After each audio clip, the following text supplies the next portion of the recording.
भाई अफसोस इसी बात का है कि उन्होंने कभी मुझे अपना माना ही नहीं ना।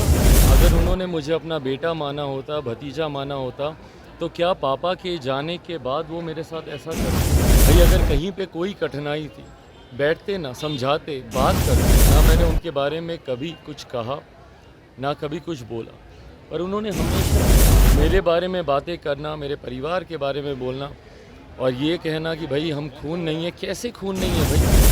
अपना भतीजा नहीं मानता, गलत है, पर ठीक है। महागठबंधन से आपको ऑफर आ रहा है, लगातार महागठबंधन से आपको ऑफर मिल रहा है कि चिराग पासवान हमारे साथ आ जाए।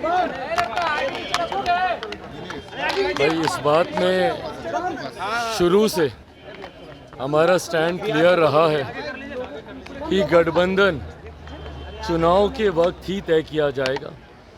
जब चुनाव समीप आएंगे उसी वक्त ये तय किया जाएगा कि लोक जनशक्ति पार्टी रामविलास किस गठबंधन का हिस्सा है। तब तक हम लोग की प्राथमिकता पार्टी के संगठन को मजबूत करना, जनता के बीच जाना, अपने जनाधार को बढ़ाना, इसी प्राथमिकता के ऊपर फिलहाल पार्टी का ध्यान केंद्रित है और उसी पर हम लोग अभी काम कर रहे हैं। चिराग जी, सुरजभान सिंह जो कि आपके काफी ज्यादा करीबी है, उन्होंने कल एक बयान दिया है और कहा है कि अगर चिराग पासवान और पशुपति पारस एक साथ नहीं आते हैं तो बहुत ही दिक्कत हो जाएगी। भाई क्या दिक्कत होगी, नहीं दिक्कत होगी, वो अभी जहाँ पर हैं वहाँ की वो चिंता करें। जिनके साथ वो हैं, जिनके साथ मिलकर उन्होंने परिवार पार्टी को तोड़ने का षड्यंत्र रचा, उनकी चिंता वहाँ के लिए होनी चाहिए।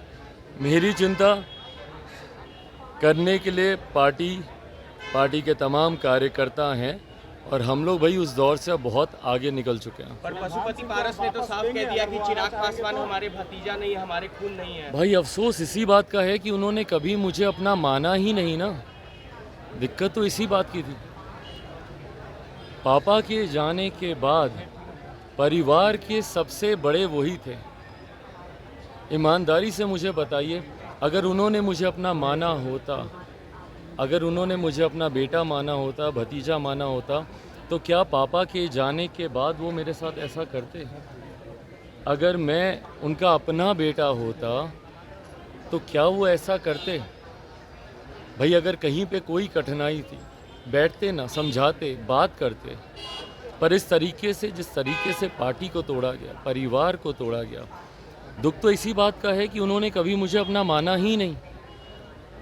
आज पापा के जाने के बाद जिन परिस्थितियों में उन्होंने मुझे धकेल दिया, अगर वो मुझे अपना मानते तो संभवतः शायद वो कभी ऐसा करते नहीं। बट बहरहाल अब इन सब चीज़ों से बहुत आगे मैं निकल चुका हूँ, मेरी पार्टी निकल चुकी है, पर बार बार इन्हीं बातों को कहते रहना, इसका कारण मेरी समझ के परे है कि क्यों इन्हीं बातों को बार बार दोहराया जाता है। भाई आप अपनी पार्टी के कार्यों में लगिए, आप अपने मंत्रालय के कार्यों में लगिए। बार बार मेरे नाम को लेकर मुझे इस तरीके से बेइज्जत करना, बार बार मेरे ऊपर इस तरीके की बातें करना, मैंने आज तक पिछले 2 सालों में आप देख लीजिए ना, मैंने उनके बारे में कभी कुछ कहा ना कभी कुछ बोला, पर उन्होंने हमेशा समय समय पर रह कर जिस तरीके से मुझे अपमानित करने का, मेरे परिवार के बारे में बातें करने का। भाई आज की तारीख में एक बड़ी जिम्मेदारी है केंद्रीय मंत्री के तौर पर आपके पास,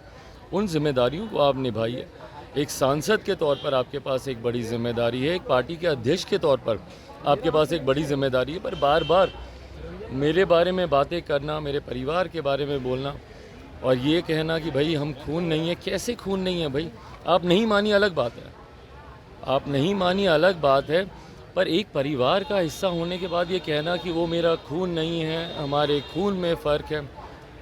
भाई आप मेरे पिता के भाई हैं ना, उसको तो कोई नहीं झुठला सकता। आप मुझे अपना भतीजा माने नहीं माने, पर आप मेरे पिता आदरणीय रामविलास पासवान जी के भाई हैं और इस तरीके से कहना कि वो मेरा खून नहीं है, मैं उसे अपना भतीजा नहीं मानता, गलत है, पर ठीक है।